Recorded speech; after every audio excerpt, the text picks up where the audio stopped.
I'm going to make an actual start on my conversion of a Suzuki Quad Runner.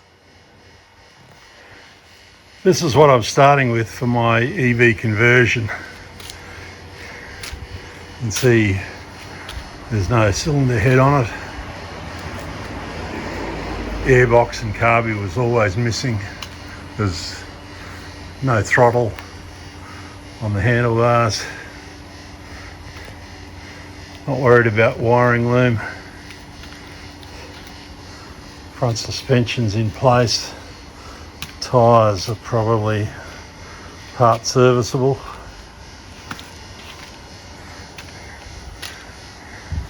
It's got a handbrake cable, that might be useful.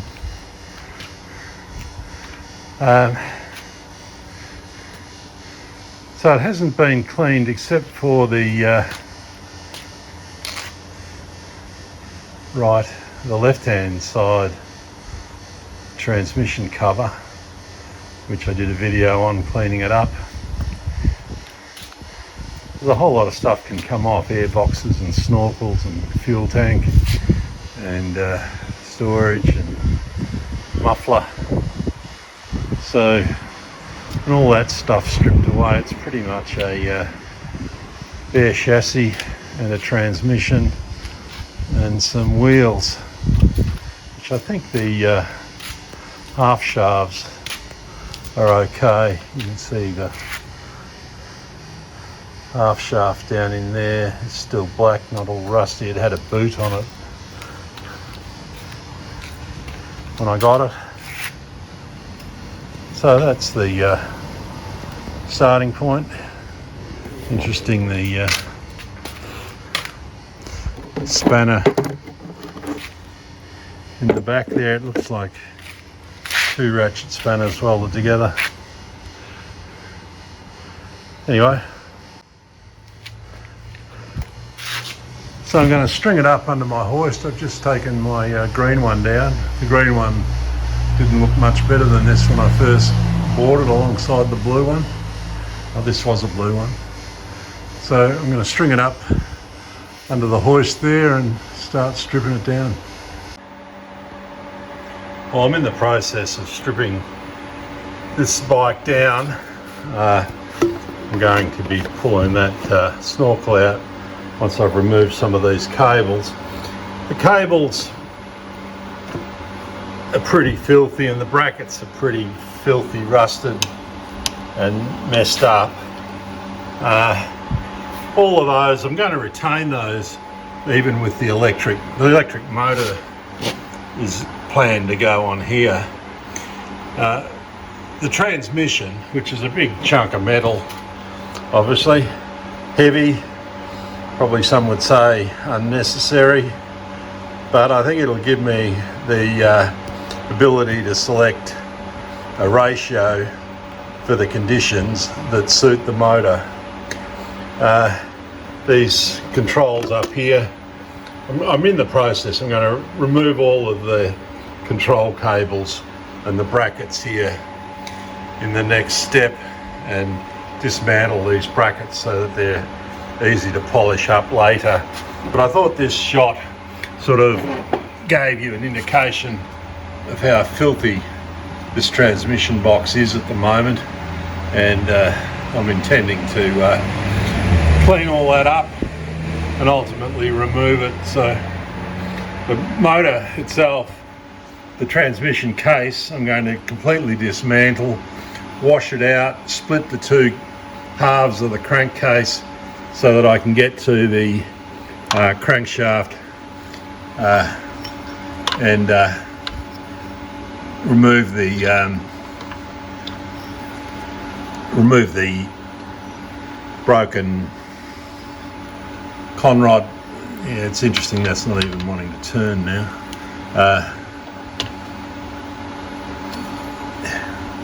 Remove the broken conrod from the crankshaft, which will need cutting off and the crankshaft rebalancing. So that's the state of the situation at the moment, and you know, parts of the exhaust and the fuel tank can't come out until the engine's out.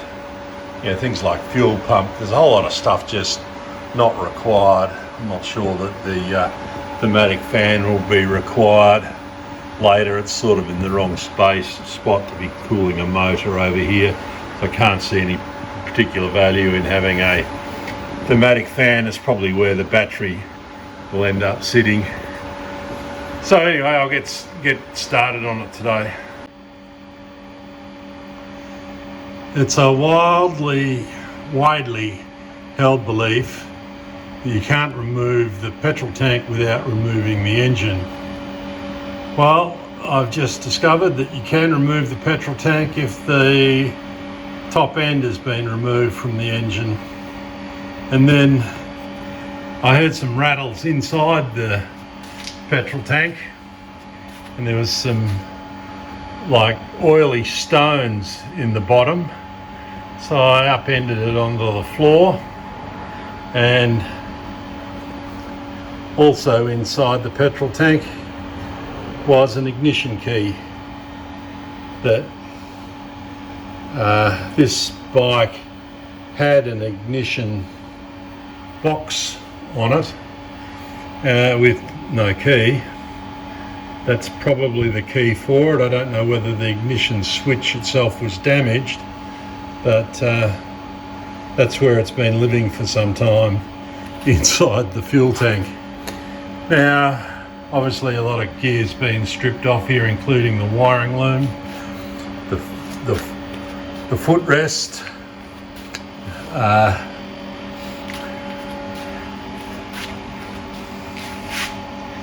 just coming around, showing where I'm at. The front brake line is still on there. So there's been a number of lines removed. The rear brake cable, the handbrake cable that came up to the handlebar. I've taken the handlebar rear brake grip off. There's a few things still on the front that need to come off. Given this frame's going to get a complete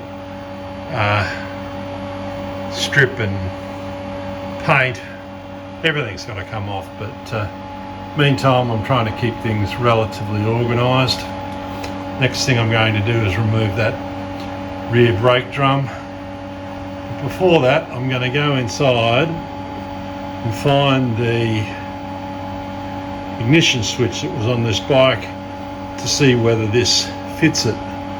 I'm likely to build a new ignition box for the bike. It'll have EV type stuff on it, but having a key that works in a switch may come in handy. So let's move it on. I'm going to do things a little differently. I've got this corner off. Everything's out of the way. I'm thinking once the engine's out, I'm going to pull the clutch cover off and the stator cover off. Why don't I do it now, where it's at a comfortable height, and it should come off pretty easy. So I've got my own little bin for it, and I'll chuck all the bolts in that bin.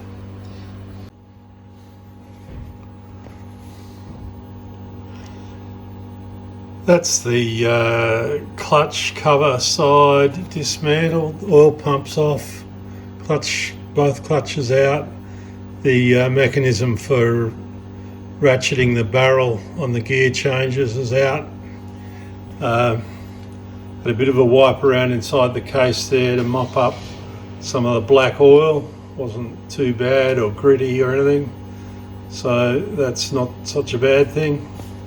I'm going to do the same to the stator side next. This is the stator side of the motor. This cover I had taken off and cleaned up for shits and giggles a month or so ago, or longer. I sandblasted it and gave it a little bit of a polish.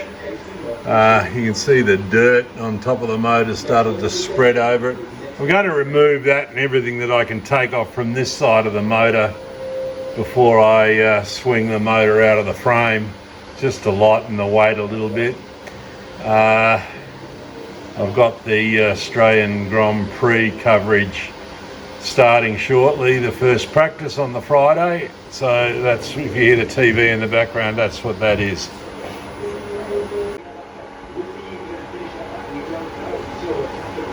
So that's all the stuff out of the left-hand side stator cover, flywheel and starter clutches out, the transmission cogs between the input and lay shaft, the main intermediate shaft there is there's a small cog driving a big one onto the rear axle with that last final drive. You see the size of the shafts there. So that's taken a fair bit of kit out of this side of the engine.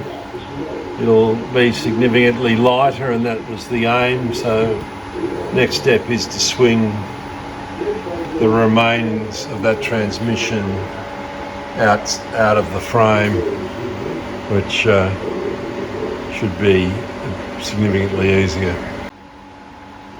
I think I'll have a go at getting these uni joints separated from the case again before I remove the transmission from the frame. Okay, front end of this bike is still all attached. Steering, front wishbones. That's the guts of the left-hand side stator. That's the engine sitting on the floor with both sides taken off it. I've taken the rear bash plate off. It was loaded with a shovel full of dirt.